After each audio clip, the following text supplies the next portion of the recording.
পর্ণ video দেখে যারা অভ্যস্ত, অশ্লীল, নোংরা এবং কুরুচিপূর্ণ ভিডিও দেখে যারা অভ্যস্ত, তারা নানা ধরনের সমস্যায় ভুগে থাকে। এই পর্নোগ্রাফি রয়েছে অনেক ধরনের ক্ষতিকর দিক। তারা তাদের ব্যক্তিগত জীবনে যেমনি ক্ষতিগ্রস্ত হয়, তারা তাদের বৈবাহিক জীবনে যেমনি ক্ষতিগ্রস্ত হয়, তারা সামাজিক জীবনে এবং ধর্মীয় দিক থেকেও তারা প্রচন্ড ক্ষতিগ্রস্ত হয়।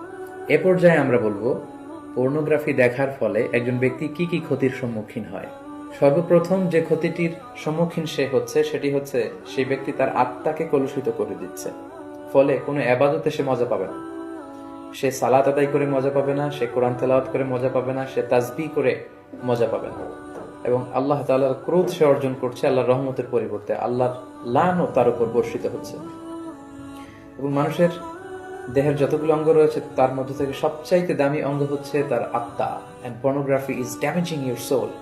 বিষ্ণু সাল্লাল্লাহু ইসলাম বলেছেন, আলা ইন্না ফিল জাসাদি মুদগা ইযা সলুহাত সলুহাল জাসাদু কুল্লু ওয়া ইযা ফাসাদাত ফাসাদাল জাসাদু কুল্লুহু আলা ওয়াহিয়াল কলব। জেনে রাখো, নিশ্চয়ই মানব দেহে একটি গোশতের টুকরো রয়েছে যেটি দেহের সবচেয়ে দামি অঙ্গ। এই অঙ্গটি যদি পরিচ্ছন্ন হয় পুরো দেহটি পরিচ্ছন্ন থাকে, এই অঙ্গটি যদি নষ্ট হয়ে যায় পুরো দেহটি নষ্ট হয়ে যায়, আর সেটি হচ্ছে তোমাদের আত্মা। In the day of judgement আমরা যখন আল্লাহ তাআলার কাছে হাজির হয়ে যাব, আমাদের ক্ষমতা, আমাদের সন্তান, আমাদের সম্পদ কোনো কিছুই আমাদের মুক্তিকে নিশ্চিত করতে পারবে না। কেবলমাত্র যারা প্রশান্ত এবং পরিচ্ছন্ন আত্মা নিয়ে মহান আল্লাহর দরবারে হাজির হবে, তার জন্যই আল্লাহ তাআলা ক্ষমার ঘোষণা করবেন। তো পর্নোগ্রাফি ওয়াচাররা সর্বপ্রথম যে ক্ষতিটির সম্মুখীন হচ্ছে সেটি হচ্ছে তারা তাদের আত্মাকে নষ্ট করে দিচ্ছে, যেটা মানব দেহের সবচেয়ে দামি অঙ্গ। পাশাপাশি তারা তাদের চরিত্রকে শেষ করে দিচ্ছে, যেটা মানব জীবনের সবচেয়ে দামি একটি বিষয়।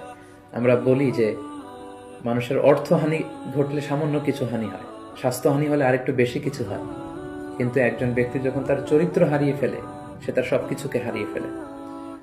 পাশাপাশি যারা পর্নোগ্রাফি দেখে অভ্যস্ত তাদের স্বাস্থ্যের মারাত্মক হানি ঘটে, যেহেতু পর্নোগ্রাফি ওয়াচাররা রাতের সময়টুকুকে বেছে নেয় গোপনে পর্নোগ্রাফি দেখার জন্য। ফলে রাতের ঘুম তাদের আর হয় না, তারা ইনসমনিয়াতে ভোগে এবং একটা বিকৃত রুচি তারা ডেভেলপ করে ফেলছে মনের অজান্তেই।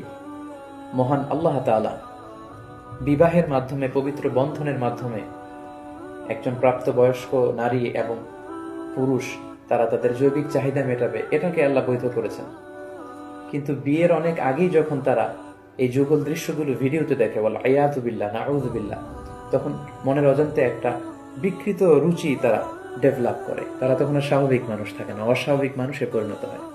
এবং পার্সোনালি আমরা অনেকের কাছ থেকে এরকম প্রশ্নও পাই যে আমি আসলে পর্নোগ্রাফি দেখতে চাই না, আমি এটাকে অপছন্দ করি, কিন্তু একবার দেখতে শুরু করার কারণে আমি এ থেকে বেরিয়ে আসতে পারছি না, আমি নিজেকে